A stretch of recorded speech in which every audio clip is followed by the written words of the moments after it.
आप हैं मेरे साथ में ट्रंप के बारे में एक और चर्चा करने के लिए। चर्चा इस बार ये कि वो भारत पर थोड़े खिन्न हुए हैं। खिन्नता का कारण हम और आप हो सकता है ये तलाशें कि ये मित्रता उन्हें रास नहीं आई, इन दोनों के बीच में बैठा प्यार जो था वो नजर नहीं आया ट्रंप को, हो सकता है कि वो उससे चिढ़ गए हों।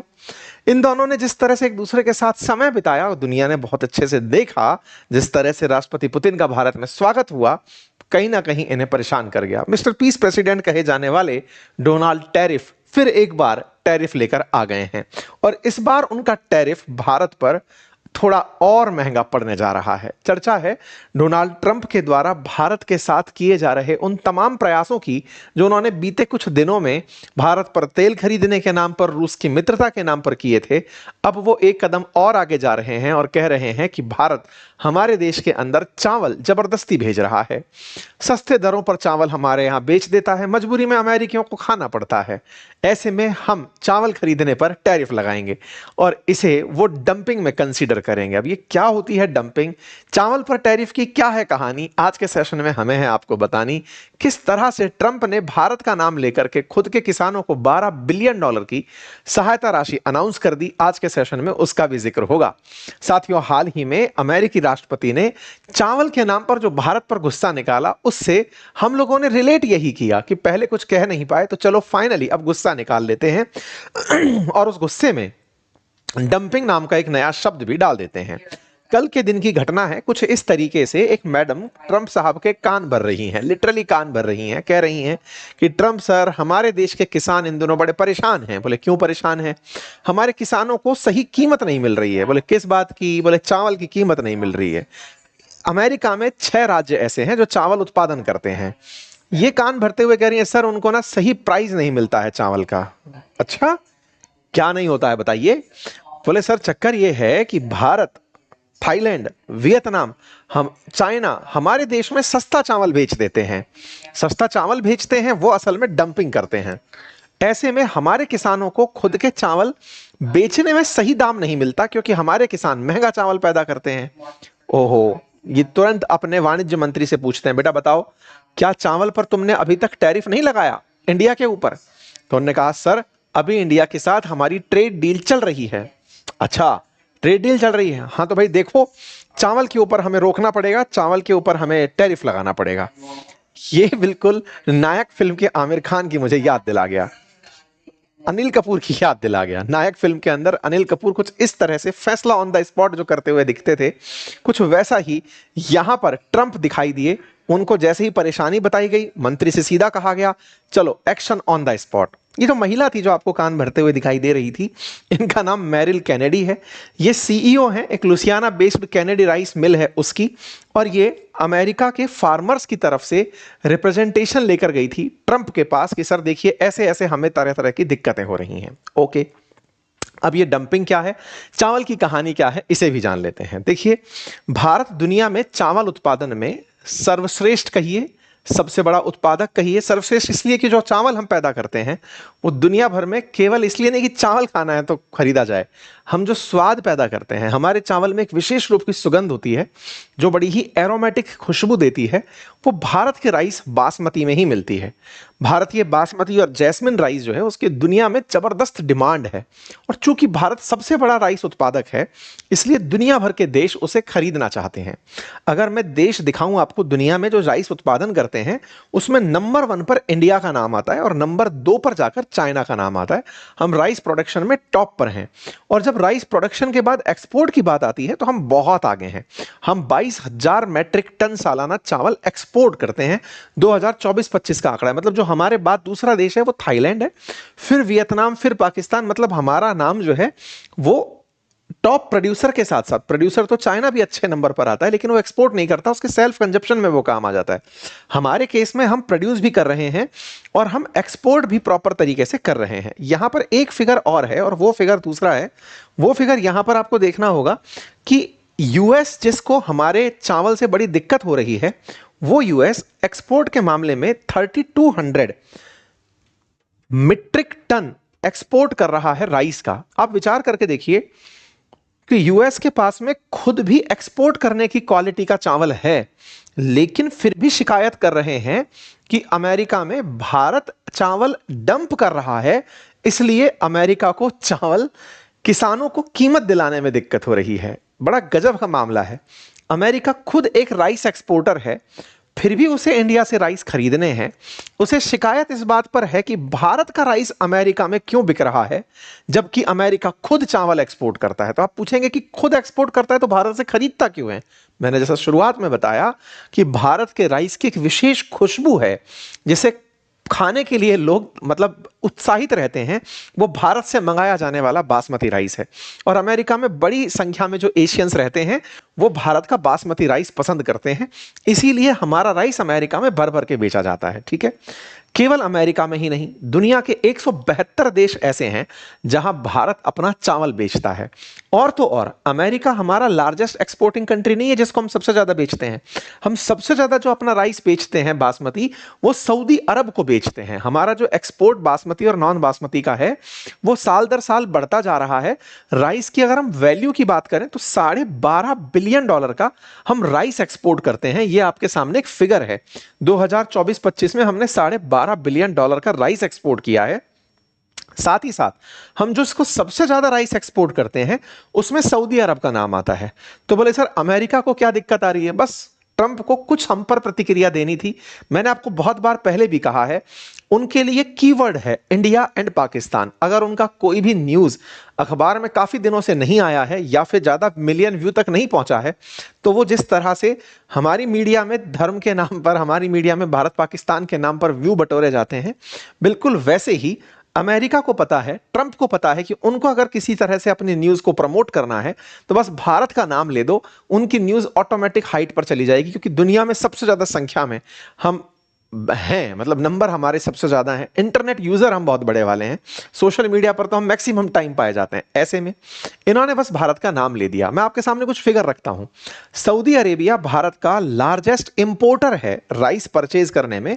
11.73 जो MT है, मेट्रिक टन जो है, वो हम लाख मेट्रिक टन हमसे राइस इंपोर्ट करता है। उसके बाद इराक हमसे इंपोर्ट करता है, फिर ईरान हमसे करता है।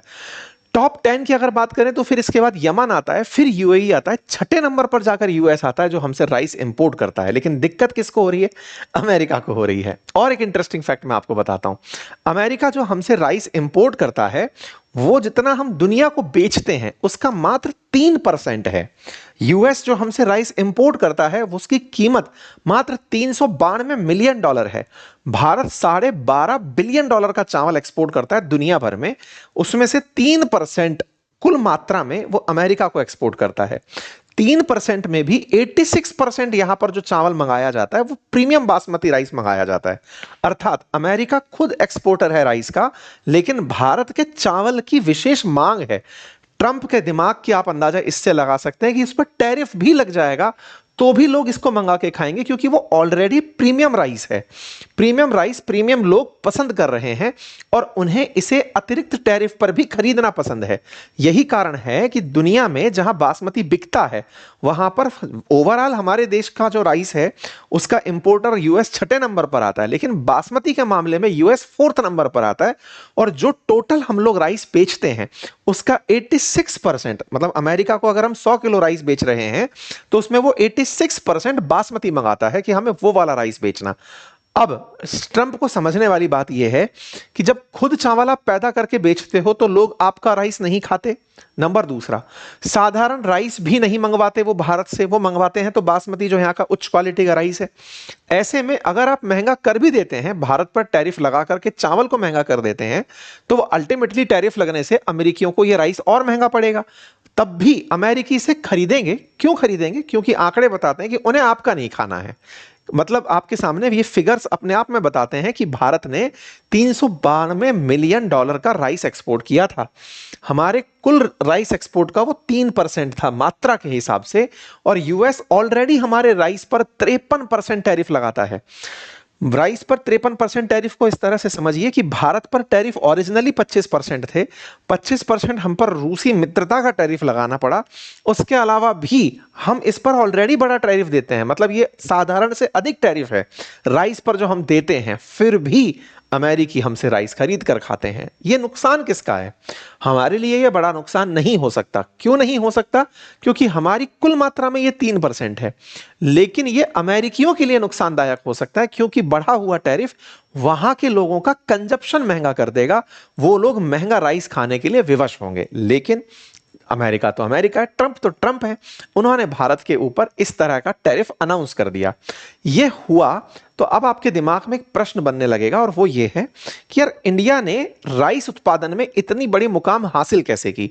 तो इसके पीछे जो पब्लिकली वेरी मच नॉन जो बात है वो ये कि एक तो भारत का मौसम बड़ा अनुकूल है राइस उत्पादन के लिए, दूसरा भारत के अंदर जो भारत सरकार द्वारा राइस पर मिनिमम सपोर्ट प्राइस दिया जाता है, न्यूनतम समर्थन मूल्य जो दिया जाता है, उससे किसानों को राइस उत्पादन में कोई डर नहीं रहता।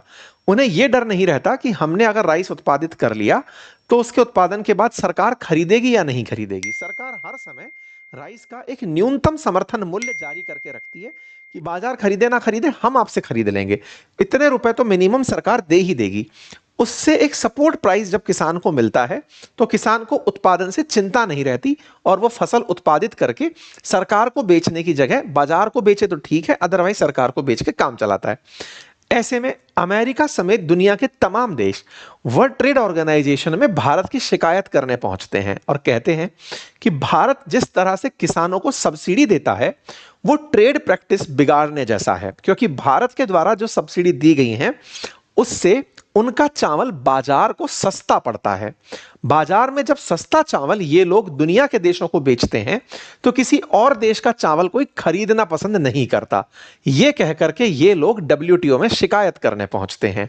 अमेरिका भी कई बार डब्ल्यूटीओ में भारत की इन्हीं सब्सिडियों की शिकायत कर चुका है। भारत का यहां पर बड़ा सिंपल बयान रहता है, ठीक है हम आपको चावल एक्सपोर्ट नहीं करेंगे। जब हम चावल एक्सपोर्ट करने पर रोक लगाते हैं, जैसे बीच में हमने एक दो बार इनको टेंट्रम्स दिखाए हैं, नवंबर 25 की ही खबर देखते हैं कि भारत ने जब राइस एक्सपोर्ट से बैन हटाया तो दुनिया के फूड प्राइस स्टेबलाइज हुए।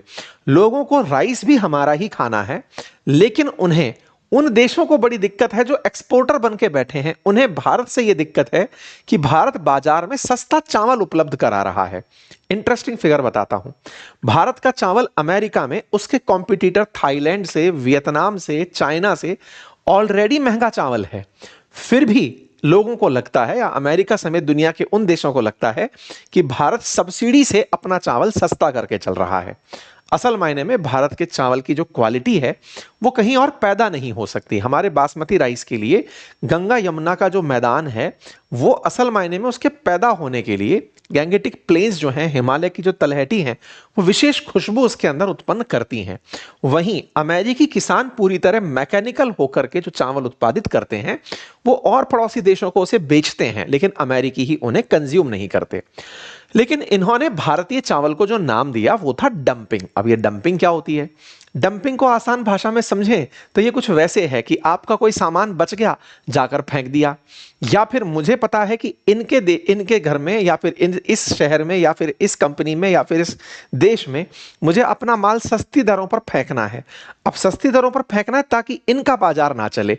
इस प्रक्रिया को करने के लिए सरकारें कई बार अपनी कीमतों को बहुत कम करवा देती हैं। जैसे एक बार के लिए भारत सरकार चावल इतने कम दरों पर एक्सपोर्ट करने लग जाए कि उसे पता है कि और कोई भी देश इतने कम दरों पर एक्सपोर्ट कर नहीं पाएगा। जब नहीं कर पाएगा तो सस्ता सामान जब दूसरे देश में पहुंचता है तो वो लोकल बिजनेस को खत्म कर देता है। जैसे एक समय पर चाइनीज गुड्स भारत में भर भर के आते थे। भारत में फोन, लैपटॉप, कैमरा या फिर और भी जितने भी इलेक्ट्रॉनिक्स के आइटम्स हैं वो चाइना से बड़ी मात्रा में बनकर आते थे। चाइना ने वो सब इसलिए हमारे देश में भेजे थे ताकि भारत का कोई भी डोमेस्टिक जो प्रोडक्शन है वो यूनिट सेटल ना हो पाए। लेकिन सरकार ने बड़ी ही समझदारी से उन्हें पहले पहचाना, उन्हें पहचानकर उन पर टैरिफ लगाया, एंटी डंपिंग करी और फिर खुद के देश के अंदर पैरेलल सिस्टम डेवलप किया। अमेरिका का मानना है कि भारत अमेरिका में चावल की डंपिंग कर रहा है, यानी कि सस्ता चावल उठा के फेंक दे रहा है और इस चलते वो अपना सामान नहीं बेच पा रहे हैं। खैर, अमेरिका का ये पर्सपेक्टिव हो सकता है क्योंकि अमेरिका के कुल 6 राज्य जो चावल उत्पादित करते हैं वो ट्रंप के राज्य हैं, जहां से ट्रंप चुनाव जीतते हैं। तो ट्रंप को अमेरिकियों को खुश करना है जिन्होंने उन्हें वोट दिया है, और उन्हें यह बताना है कि देखो तुम्हारे चावल में कोई दिक्कत नहीं है, इंडिया सस्ता चावल भेजता है तो मैं उस पर और टैरिफ लगा दूंगा। तो मिस्टर डोनाल्ड टैरिफ ने भारत पर टैरिफ लगाने का निर्णय लिया, लेकिन यह सर्वे बताता है कि इससे अमेरिकियों को सारी चीजें महंगी पड़नी शुरू हुई। एक सर्वे बताता है कि इस समय अमेरिकी लोग ट्रंप के लगाए गए टैरिफ से बड़े परेशान हैं, क्योंकि अल्टीमेटली वो टैरिफ लगाकर अमेरिकियों को जो सामान पड़ रहा है वो महंगा ही उपलब्ध होता है, और जब वो महंगा उपलब्ध होता है तो अमेरिकी लोग स्ट्रगल करने लगते हैं अपने आम जीवन की जो वस्तुएं हैं उनकी बढ़ती हुई प्राइस से। ये परिणाम निकलता है कि जो प्राइस बढ़ने लगती है, महंगाई बढ़ने लगती है, जिसकी वजह से 10 में से 6 अमेरिकी इस समय ट्रंप को पसंद नहीं कर रहे हैं। हाल ही में गैलप द्वारा किए सर्वे से पता चलता है कि ट्रंप का जो अप्रूवल रेट है वो 36% आ गया, यानी 36% लोग ही ट्रंप को पसंद कर रहे हैं और 60% लोग इन्हें डिसअप्रूव कर रहे हैं कि नहीं, हमें आप पसंद नहीं हो। लेकिन मिस्टर डोनाल्ड टैरिफ को लगता है कि वो अब कृषि के अंदर टैरिफ लगा करके अमेरिका के 6 राज्यों के किसानों को बचा लाएंगे, यह दिखाते हुए कि देखो मैंने आपका चावल बिकवाने के लिए भारत से आने वाले चावल पर टैरिफ लगाया, जिससे भारत का चावल अब भारत बाजार में नहीं बिकेगा और आपका महंगा चावल बिकने लगेगा।